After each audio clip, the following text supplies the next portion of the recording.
Spellbound is an adventure platformer created by David Jones and released by Mastertronic under the Mastertronic Added Dimension label. The first thing I noticed was the vibrant pop art style packaging from Words and Pictures Limited, and in some respects it reminded me of one of my favourite games of all time, Master of Magic. Alas, this was the second game in the Magic Knight series of games, completely unrelated to Master of Magic. Not only this, but there are also other Mad Games cover art which had a very similar vibe, with the mentioned Master of Magic, Nighttime, and The Last V8 amongst many others. But was this game another winner? A sequel to Finders Keepers and the precursor to Nighttime? Here we check out a mini-series of Magic Knight games, and if you've not seen the first in the series, Finders Keepers, then definitely check that one out on the channel too. Also, following the success of Spellbound, 2 more Magic Knight games were released by Mastertronic, including Nighttime in 1986 and Stormbringer in 1987, which will be covered on other videos too. This time, our hero's trouble begins with his friend and mentor, Gimbal the Wizard. Though adept at his craft, the magician makes a mistake and accidentally manages to bind you and 7 other characters who are ripped out of the space-time continuum and deposited in the castle within a summon spell. The spell was initially intended to be an aid to Gimbal's quest for better tasting rice pudding, but due to a slight typographical error, the ancient incantations were slightly less ancient and things go terribly wrong. Trapped within a strange and unfamiliar land, you need to help return the various peoples to their respective times and homes. The 8 characters, including Gimbal, won't actively come to your aid. However, their help can be obtained by clever interaction and completing a number of smaller tasks first.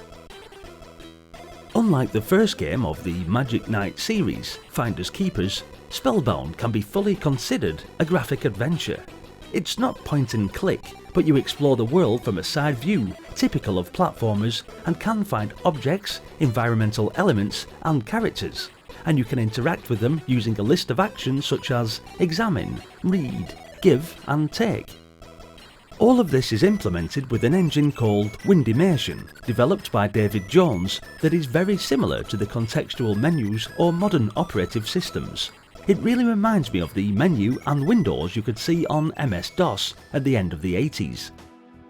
A pointer controlled by the up and down arrows highlights various options as you move it about, and pressing fire takes you to the submenu for that option, equaling those familiar with many text adventures. Apart from this menu system, you can also move around the screens just like in Finders Keepers, with any objects you come across being manipulated using this menu system. The main commands available being the usual get, drop, give, take, examine, read and so on. Adding to this, however, you also possess energy reserves, and your physical state can alter the amount of items you may carry. Since the other characters don't have the sense to fend for themselves, it's also up to you to tell them to go away, eat, drink, rest and so on. Failure to keep others in good health means that they will die, but if you also don't ensure that they remain happy, then they'll go into a sulk and not obey any of your commands. It all gets a little bit complicated, but soon enough you'll get the hang of it all. The castle itself is a fairly interesting sort of place, with the screens being labelled to make them easier to remember, as there are several floors, but there is a lift found on the left side of each floor. You can travel up and down. Straightforward enough. Even watching this, I assure you that it really is straightforward to get into, and although, yes, it might be difficult, it isn't as frustrating as you may think. Spellbound is very good indeed, and has some pretty outstanding game design qualities, especially with the easy to use interface. Graphically, it looks pretty decent too, and the movement of your Magic Knight character is good. Finally, a quick nod to Rob Hubbard, who once again contributed another of his numerous compositions as the background music. Legend. Thanks for watching guys, what did you think of Spellbound? Hit the like button if you enjoyed the video and let me know in the comment section. Also, for more Commodore 64, then don't forget to maybe subscribe to the channel and continue with me on this epic journey down memory lane. Next in the series, we'll be looking at the third entry to the Magic Knight series, Nighttime. Hopefully, I'll see you there.